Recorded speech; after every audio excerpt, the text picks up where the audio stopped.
오늘 하나님께서 우리에게 주시는 말씀은 느헤미야 1장 1절부터 11절까지 말씀입니다.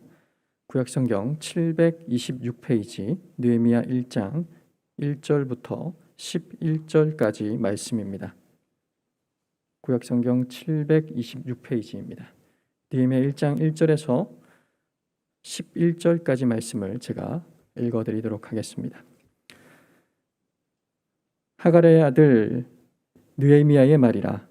아닥사스다 왕 제20년 기슬루월에 내가 수산궁에 있는데 내 형제들 가운데의 하나인 하나니가 두어 사람과 함께 유대에 이르러서 내게 이르렀기로 내가 그 사로잡힘을 면하고 남아있는 유다와 예루살렘 사람들의 형편을 물은즉 그들이 내게 이르되 사로잡힘을 면하고 남아있는 자들이 그 지방 거기에서 큰 환난을 당하고 능욕을 받으며 예루살렘 성은 허물어지고 성문들은 불탔다 하는지라.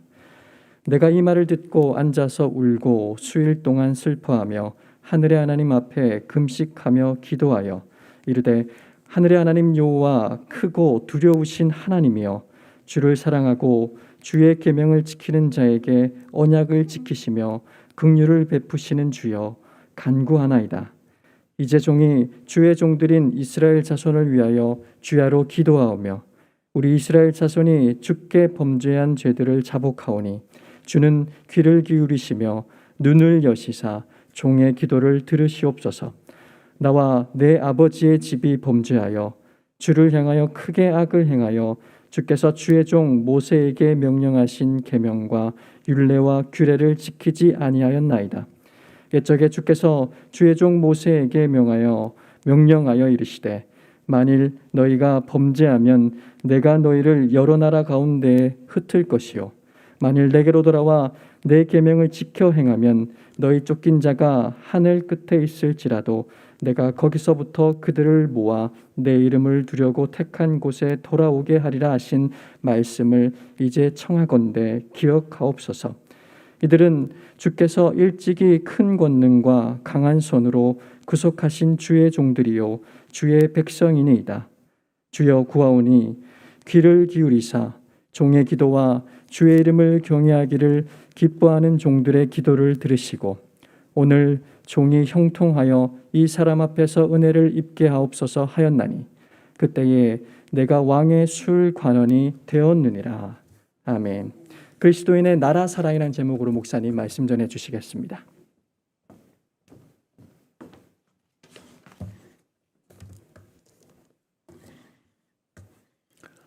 이스라엘의 역사에 있어서 아주 어려웠을 때가 바벨론 포로로 잡혀간 그 이후였습니다. 그 역사를 통해서 이스라엘이 존속될 것인가 하는 문제가 있게 됩니다. 아수르가 그 지역을 패권을 잡았다가 그 다음에 바벨론이 패권을 잡고 바벨론 다음에 페르시아, 우리 성경의 바사 이렇게 이어지고 있습니다. 이 느헤미야서는 크게 두 부분으로 나눌 수 있습니다. 첫 부분은 6장까지인데 예루살렘 성벽의 재건입니다. 그 당시 성벽이라는 것은 경계선이다 하는 것보다 보호하는 그런 경계선이 됩니다. 오늘날 같으면 국경이다 그리 말할 수 있습니다. 국경 나라의 경계선. 물론 예루살렘은 변방에 있는 건 아닙니다. 나라의 중심지역에 있지만 성벽이 무너졌다. 적군이 언제든지 공격해오는 것입니다. 그래서 그 무너진 성벽을 재건했다. 이게 느헤미야를 중심해서 일어난 6장까지의 내용이 됩니다. 그리고 7장에서부터 마지막까지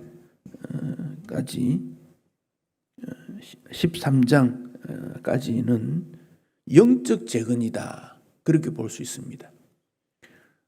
나라가 무너지고 상당히 깨어있는 그런 사람들은 포로로 잡혀가고 이스라엘 땅에 있는 사람들은 능력이 별로 없고 또 지식도 많이 없고 농사 겨우 짓는 겨우 살아가는 사람들, 그러나 포로로 잡혀갔든지 현장에 남아있든지 그들 마음에는 하나님의 나라를 사모하는 마음들이 늘 있습니다. 그래서 예루살렘 성벽이 느헤미야가 돌아온 다음 52일 만에 세워지고 그 다음에 에스라와 함께 영적 재건운동, 그래서 느헤미야는 재건운동, 회복운동, 새롭게 되는 운동, 이런 내용들을 다루었다, 그렇게 볼 수 있습니다. 코로나라는 것이 전 세계에 강타했을 때 우리의 그 방어벽을 다 뚫고 들어온 겁니다. 바이러스라는 것이 눈에 보이지 않지만 우리의 건강의 성벽을 다 뚫고 들어왔습니다. 그러니까 모두가 지금 긴장을 하고 방어벽을 칩니다.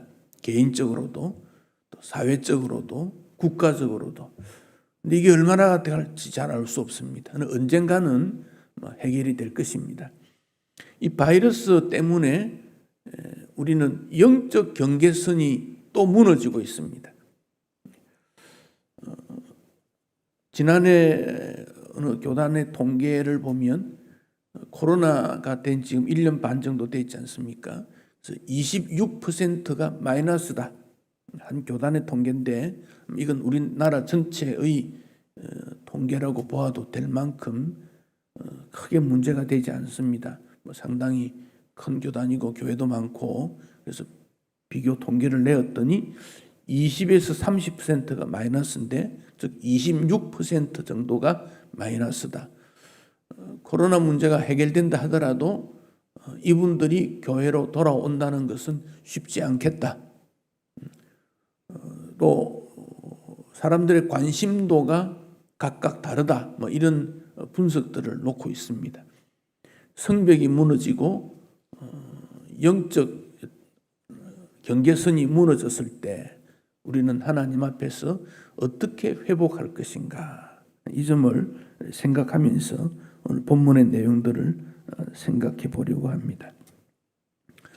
포로로 잡혀갔을 때 예루살렘 성전은 솔로몬 때 세워졌지요.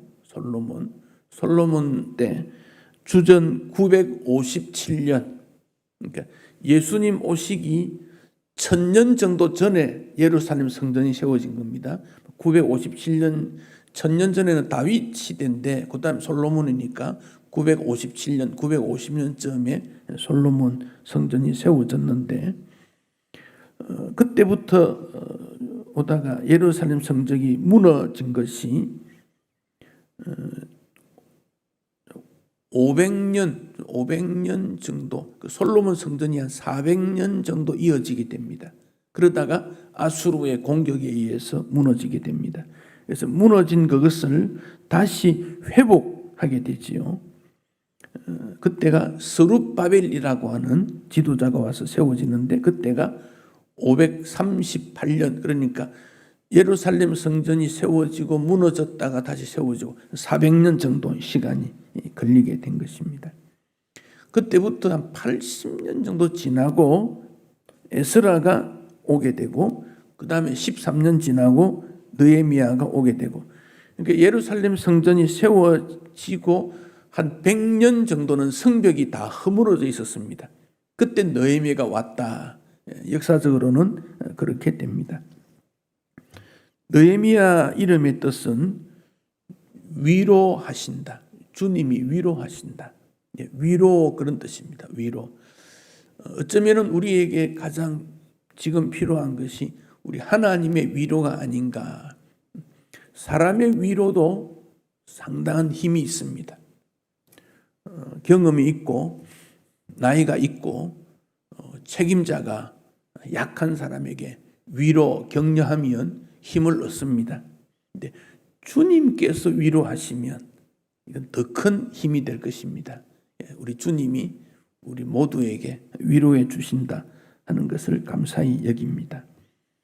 느헤미야는 그 특징을 보면 기도하는 사람이다, 그렇게 말할 수 있습니다. 왜냐하니까 포로로 잡혀갔지만 늘 마음에 고국을 꿈꾸었고 고국이 형편없다 하는 말을 듣고 울며 기도했습니다. 그리고 그가 나라에 가서 고국에 가서 일을 해야 되겠다 생각할 때 자기가 섬기는 왕에게 만나서 설명할 때에도 기도하고 성벽을 지을 때도 기도하고 완성된 이후에도 기도하고 그래서 느헤미야는 기도의 사람이었다. 우리에게 동료들이 평가할 때 저분은 참 기도하는 일꾼이다. 기도하는 성도다. 이런 평가를 받으시면 좋겠어요. 우리가 언젠가는 죽게 될 것인데 내 후손들이나 동료들이 평가를 할 겁니다. 저 사람 까다로워. 그런 평가는 별로 좋지 않겠지요. 부지런해. 마음이 넓어. 아주 미소가 있고 여유가 있어. 사람에 대한 이런 칭찬이 됩니다만은 영적인 면에서는 저분은 기도를 많이 하는 분이야. 기도를 많이 하는 분이야. 기도라는 것도 힘이 있고 정신이 맑고 또 하는 일이 많을 때 기도가 더 많아집니다. 그러나 힘이 없고 연약해도 하나님 앞에 기도하는 삶을 지속적으로 살 수 있습니다. 기도하는 것을 자랑할 건 아니지만 그러나 기도를 많이 할 필요가 있습니다. 느헤미야다 그렇게 생각하면 됩니다. 또 느헤미야는 민족 공동체를 재건했던 사람. 지금 이제 대통령 선거 때가 오니까 내가 나라를 이끌어 보겠다 하는 사람들이 많아졌습니다. 그거 좋은 현상입니다. 일꾼들은 많은 건 좋은 일입니다. 근데 서로 비난하거나 사람을 깎아내리거나 이런 건 좀 안 하면 좋겠어요.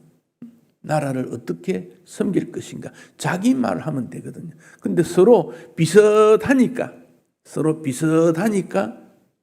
상대방을 깎아내리면 나는 존경받지 않겠나. 사실은 자기 자신의 섬김으로 비슷할 때 높아지면 되는데 이 높아지는 건 자신이 없는 거지요. 다 비슷하니까. 근데 높아지는 건 못하니까 비슷하게 상대방을 깎아내리면 자기가 높아진다. 근데 그건 방법은 옳은 방법은 아닌데 우리는 묵묵히 살펴보면서 하나님께서 이 땅의 지도자로 세울 자가 누군가 자세히 살펴야 되고 우리가 세계 정세를 덧늘 때 아프가니스탄이라는 나라가 어찌 되는지 우리가 좀 간접적으로 듣지 않습니까?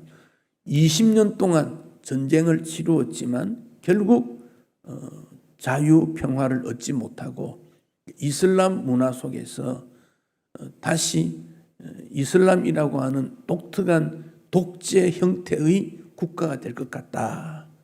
이게 아쉬운 일이지요. 그 아프가니스탄의 북동 쪽은 러시아 쪽으로 연결이 되고 북서쪽은 중국이 연결이 되지요. 또 옆쪽으로는 또 인도가 있고 남쪽으로는 또 조금 떨어지면 아프리카가 있는데 그 영향력이 꽤 있습니다. 아프가니스탄이 우리나라보다 한 6배 정도 면적이 큽니다. 한 6배 정도 되고 인구는 한 4천만, 3,500만 정도. 그러니까 우리보다 인구는 한 절반쯤 됩니다만은 땅은 한 6배 정도 되고 뺑 둘러서 나라들이 있습니다. 바다가 없습니다. 전부 육지입니다. 근데 지금 이제 들리는 말이 자원이 많다. 그리고 그들의 민족성이 너무 강하기 때문에 영향력이 상당히 큰 나라고 특히 중국 북쪽 끝에 가면 내몽고 쪽에 이슬람 문화권이 있는데 그거와 연결이 되면 중국도 상당히 어렵겠다. 그렇게 생각하고 또 주변에서 막 나라들의 무기를 막 공급했습니다. 중국, 러시아, 영국, 독일, 미국 이런 데서 막 무기를 공급해서 자유의 나라로 만들려고 하는데 쉽지가 않습니다. 특히 이슬람의 그 전통 이슬람도 또 2개, 3개 나눠져 있는데 그들의 이슬람은 아주 보수란 말이 아닙니다. 독특한, 그래서 여성들에 대한 권리를 아주 무시해버리는, 여성들이 사회 진출을 한다든지 어떤 자유롭게 하는 것은 극구 반대하는 그런 극단적 그런 나라입니다. 이번에 대통령은 도망갔는데 돈을 많이 가지고 도망을 가버렸는데 그 교육부 장관, 여잔데 그 장관 한 사람이 지키고 있었다. 그런 보도도 나옵니다. 이제 선교사들은 아프가니스탄에서 다 철수를 해야 될 그런 입장이지 않나 싶고, 이슬람권이 전 세계에 거의 한 15억 이상 그런 인구가 되는데, 이슬람권의 세계 판도가 달라지게 되면 또 세계 정상적인 문제가 어려워지게 됩니다. 20년 전에 2001년도에 9.11 테러가 있었지요. 그 2001년 9.11 테러가 했던 그 사람들이 아프가니스탄 출신입니다. 그래서 지금 그들은 20년이 지났을 때 다시 한번 그런 일을 하겠다는 계획도 가지고 있었다. 그런 말도 합니다. 그러니까 미국이 오사민 빈 라덴이라고 하는 사람을 잡기 위해 공격을 한 게 아프가니스탄입니다.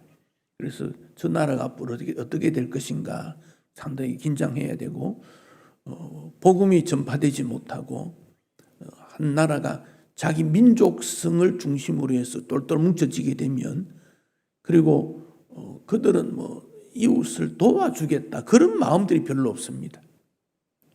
파괴가 많이 일어납니다. 그래서 두렵다는 생각이 들고, IT 하는 나라는 멕시코 남쪽에 있는 나라지요.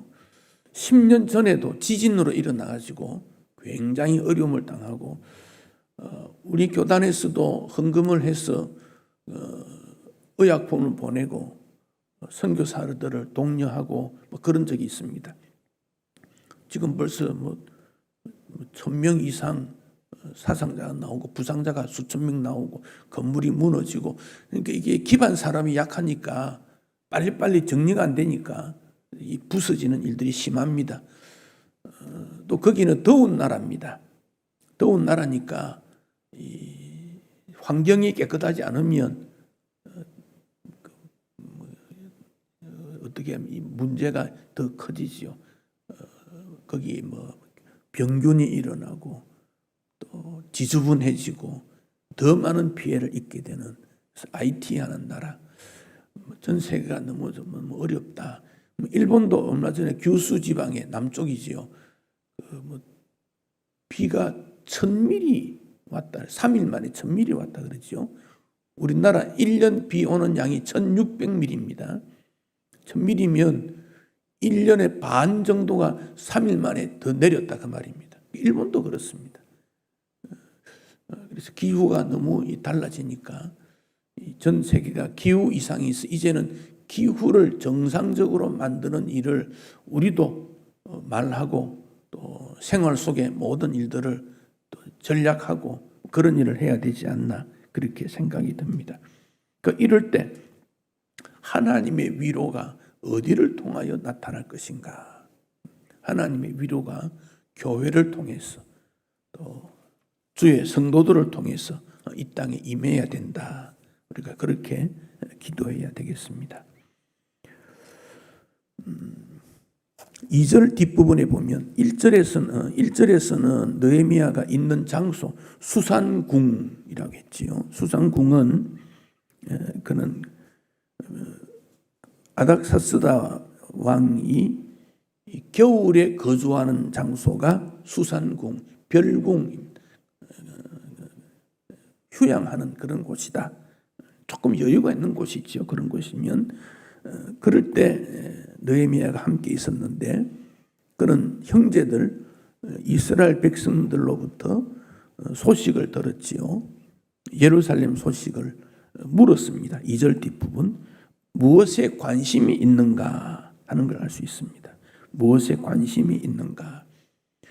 사람은 자기 부유, 자기 목적에만 관심이 있는 수 있는데 느헤미야는 예루살렘에 있는 사람들, 예루살렘에 있는 그 환경, 그들의 삶에 대한 관심이 있다. 우리의 관심이 어디에 있느냐, 기도 제목이 그렇게 갑니다. 내 관심에 따라서 관심이 어디 있느냐. 3절에 보면 그 동료들이 와서 말했지요. 큰 환난을 당하고 능력을 받으며 예루살렘 성은 허물어지고 성문은 불탔다. 이미 예루살렘 성전이 허물어진 지가 벌써 한 140년 정도 지났습니다. 이어서 예루살렘 성도 허물어지고 성문이 불탔고, 이게 이제 성전이 무너질 때 성문도 무너지고 불에 탔는지 아니면 그 후에 무너졌는지 그건 분명하지 않습니다만은, 이방인들이 공격을 하고 방해를 함으로 무너진 성벽을 쌓지 못하고 있는 그런 입장이었다. 방치된 입장이었다. 그런 말입니다. 성벽이라는 것은 우리에게 안정과 편안을 의미하고 있습니다. 그런데 성벽도 없고 무너져 버렸다. 하나님 앞에 이름이 가리워지고 사람들의 삶이 매우 불안하고 하루하루 두렵게 사는 그런 모습입니다. 그 말을 들었을 때 4절에 보면 울고 슬퍼하며 금식하며 기도했다. 느헤미야가 할 수 있는 일은 아무것도 없지 않습니까? 그러니까 유일하게 하나님 앞에 기도하는데 그 마음이 슬프고, 이거 어쩔 수 없지 뭐, 그게 아니라 민족을 생각하며 매우 아프고 슬퍼하고 울고 또 하나님 앞에 금식으로 기도했다. 그래서 5절에서 11절은 느헤미야의 기도입니다. 느헤미야의 기도. 느헤미야 모습을 보면 5절에 하나님을 하늘의 하나님 여호와, 하늘의 하나님 여호와. 하늘의 이 말은 초월했다 그런 뜻이에요. 이 땅에 여러 가지 복잡한 것이 아닌 초월자 하나님. 그러면서 주를 사랑하고 주의 계명을 지키는 자에게 언약을 지키시며 긍휼을 베푸시는 주님. 이 말은 약속의 하나님 그런 뜻입니다. 약속의 하나님. 초월하신 하나님이시지만은 우리 가운데 계셔서 약속을 지키며 긍휼을 베푸시는 주 하나님이시다. 그러니까 기도할 때 하나님이 누군가 그 점을 제일 먼저 생각해야 됩니다. 내가 말하는 상대방이 누군가에 따라 말의 대화가 달라집니다. 아버지인가? 어머니인가? 자녀인가? 친구인가?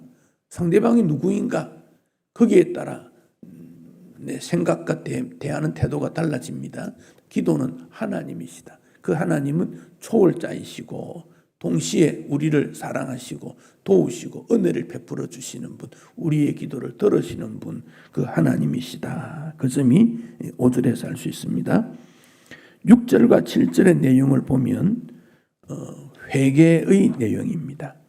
조상들의 죄, 민족의 죄까지 다 이렇게 회개하는 그런 내용입니다.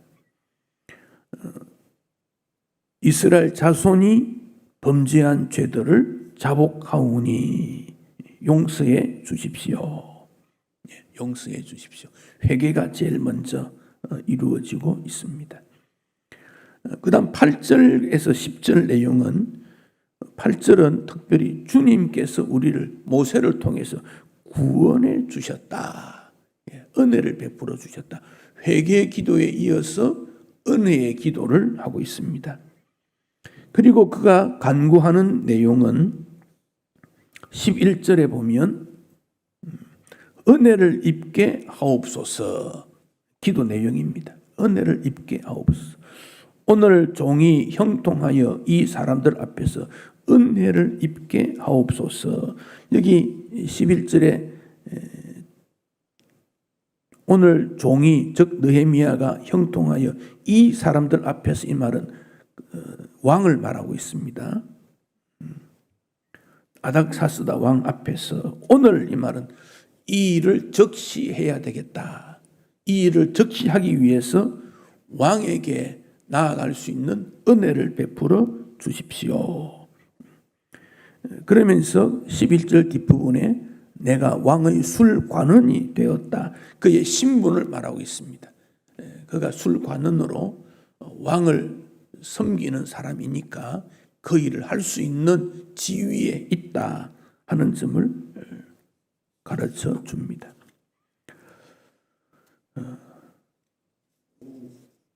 우리가 나라 사랑, 교회 사랑, 민족 사랑, 이웃 사랑, 사랑이라는 것을 주님으로부터 명령받았고 또 어떻게 하면 이 명령을 실천할 수 있을까 이런 걱정을 하게 될 때 누구나 할 수 있는 것은 기도라 하는 겁니다. 기도다. 나의 방법, 사람의 방법, 세상의 방법보다 훨씬 탁월한 것이 하나님의 방법이기 때문에 기도다 그렇게 말합니다. 허더슨 테일러 중국 선교사로 선교에 가장 1세대 앞섰던 분이지요. 그분에게 선교를 어떻게 성공할 수 있습니까? 선교는 참 성공한다는 것이 참 어렵습니다. 한 평생을 언어도 다르고 문화도 다르고 그 나라에 가서 복음을 전해서 한 사람에게 영혼을 구원할 수도 있고 못할 수도 있는 게 선교입니다. 그냥 씨를 뿌리는 거니까요. 선교는 씨를 뿌리는 겁니다. 선교사들은 그렇습니다. 씨를 뿌리기 때문에 우리가 열매를 찾으면 잘 없어요. 봄에 씨 뿌리는 때에 가가지고 열매 없나? 그건 안 맞지 않습니까? 선교사는 씨를 뿌리는 자입니다.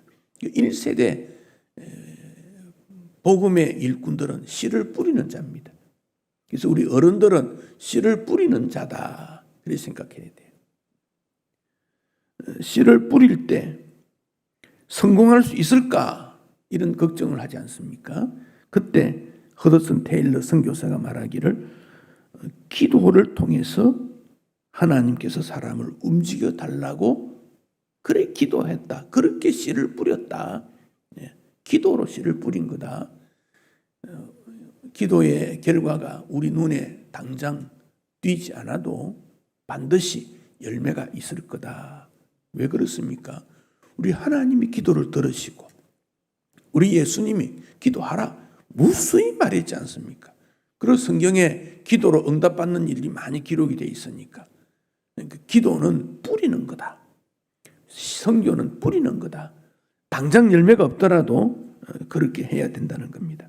이 아닥사스다 왕은 고집이 세고 다른 사람의 말을 잘 듣지 않는 그런 사람이고 부하들에게 지위를 박탈해버리기도 하는 그런 성격의 소유자였다 그럽니다.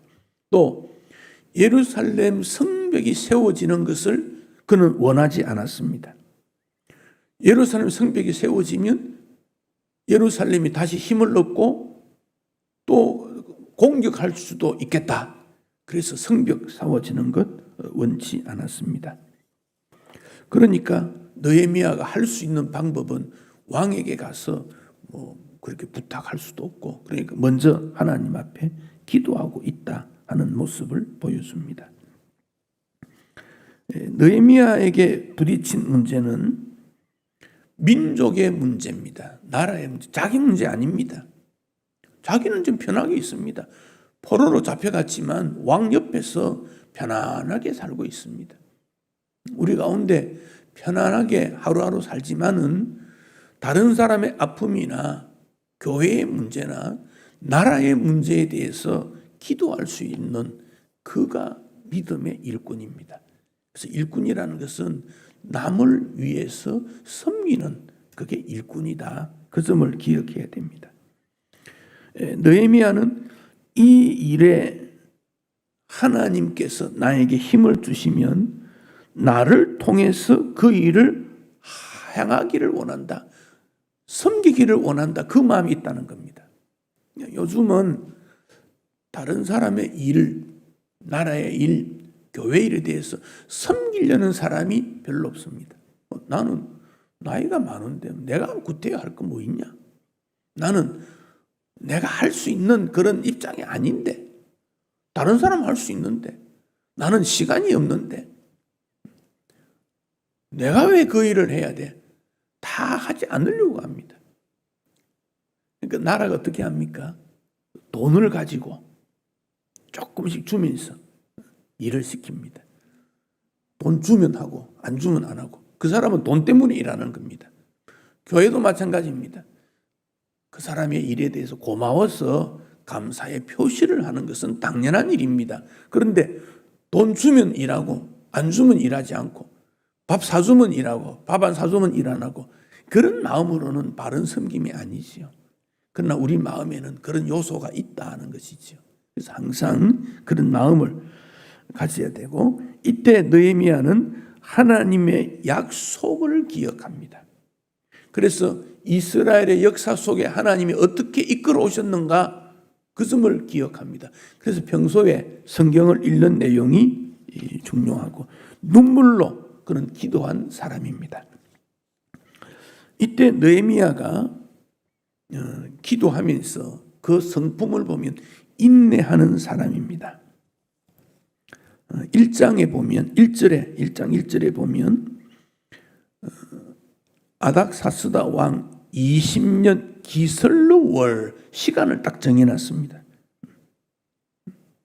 아닥사스다 왕 20년, 아닥사스다 왕이 섬기는 제 20년 기슬월이었다. 근데 2장 1절에 보면 2장 1절에 아닥사스다 왕 제 20년 니산월이다. 기슬월, 니산원 이렇게 말했지요.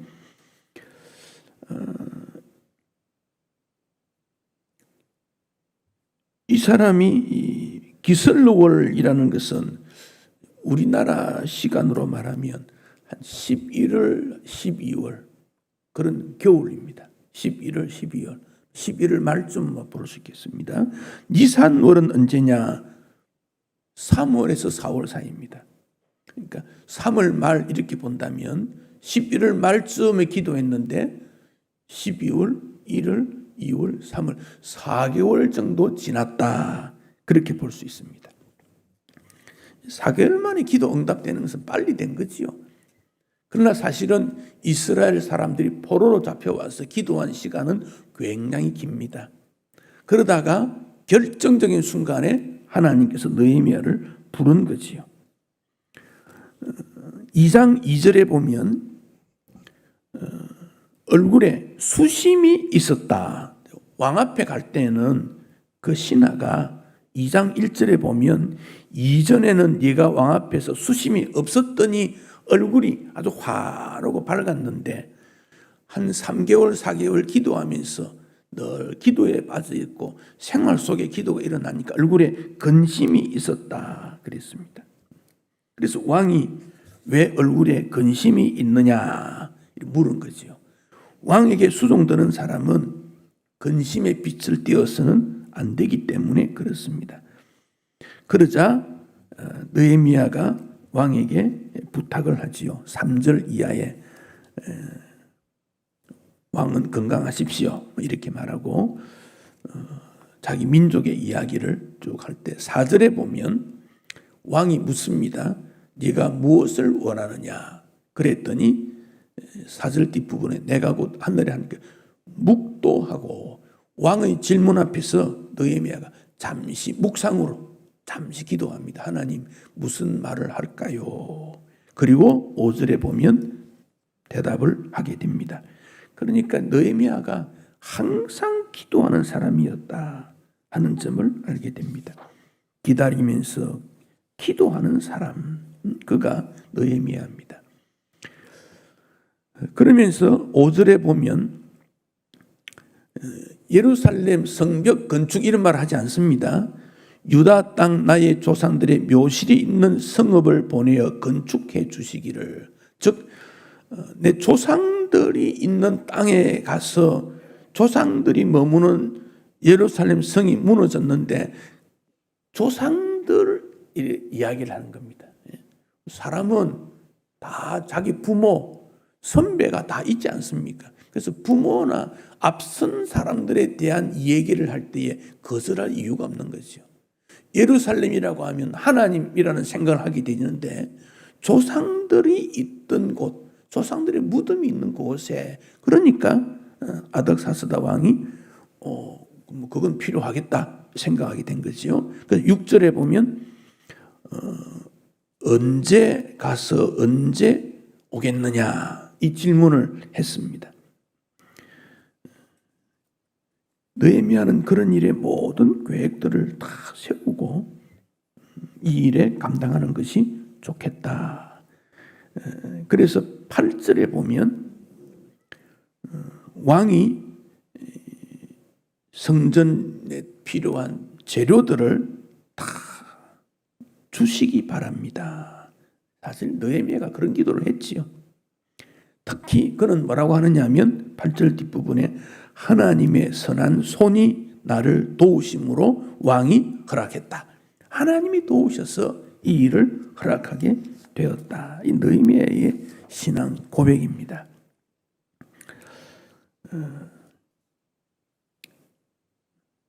지금 우리는 상당히 어려운 위기에 있다. 코로나라고 하는 어떤 면에서는 질병과 관계되는 내용이지만은 이것이 사회에 영향을 끼쳐가지고 국가에 대한 전체적인 영향을 주고 있습니다. 그러니까 하나가 전체 영향을 준다는 것을 보면 하나가 참 중요하다는 걸 알 수 있죠. 우리 성도 한 사람이 교회 전체 영향을 줄 수 있어요. 작은 것 하나가 전체 영향을 끼치니까 반대로 작은 것 하나가 잘하면 전체가 좋아지게 되지요. 느헤미야는 그런 것들을 마음에 담고 하나님 이 일을 내가 감당하겠습니다. 꿈을 가지고 그 일을 시작하게 된 것입니다. 그래서 인생은 꿈에 이끌려 사는 삶이다. 그리 말합니다. 이제 나이가 들면 약점이 무엇입니까? 꿈이 사라진다는 거지요. 내가 지금 꿈꾸어서 뭐 하겠냐? 하루하루 먹고 살고 건강 유지하기도 바쁜데 꿈이 없다는 겁니다. 근데 나이가 들어도 꿈을 가지십시다. 꿈을 가져야 됩니다. 하나님, 내가 마지막으로 해야 될 또 할 수 있는 그 일은 무엇입니까? 내가 해야 되는 일이 무엇입니까? 작은 일이지만은 할 수 있는 일이 있다면 그 일을 해야 합니다. 그런 일을 통해서 역사가 일어납니다. 새로운 도전이 필요합니다. 특히 느헤미야를 보면 자발적 섬김, 헌신을 통해서 하나님의 나라가 새로워지게 되었다 하는 것입니다. 우리 예수님께서 나를 따라오려거든 예수님 따를 때 입으로만 따르는 게 아니라는 겁니다. 내 손도 내 발도 나 전부가 주님을 따라야 됩니다. 느헤미야가 그렇게 헌신적으로 사용하게 되었습니다. 그래서 관심과 헌신은 다릅니다. 관심 있지만 헌신하지 않는 경우 있죠.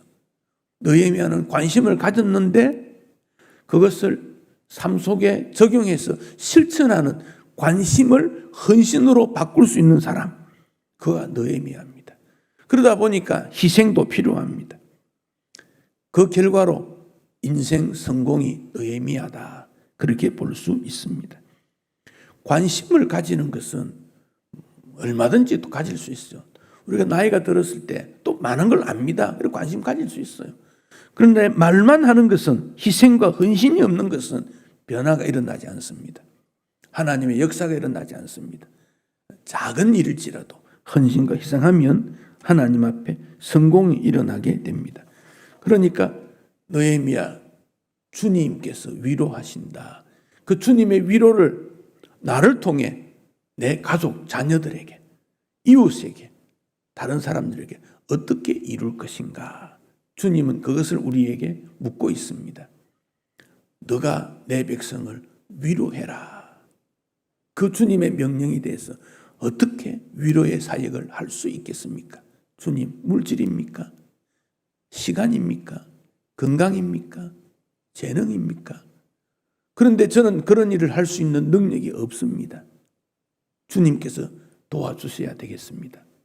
그랬더니 주님께서 지혜를 주셔서 아닥사스다 왕을 동원해 가지고 그 일을 감당하게 하셨습니다. 힘이 없어도 하나님이 하게 하시면 할 수 있다. 이게 믿음입니다. 오늘 우리에게도 주어진 교회 사랑, 나라 사랑. 나라 사랑 어떻게 합니까? 복음으로, 기도로, 교회를 통해서 우리는 나라 사랑을 실천해야 합니다. 그런 일들이 일어나리라 확신합니다. 그런 일이 일어날 것입니다. 주님께서 우리를 통해 일하심을 기뻐하시기 바랍니다. 찬송하십시오.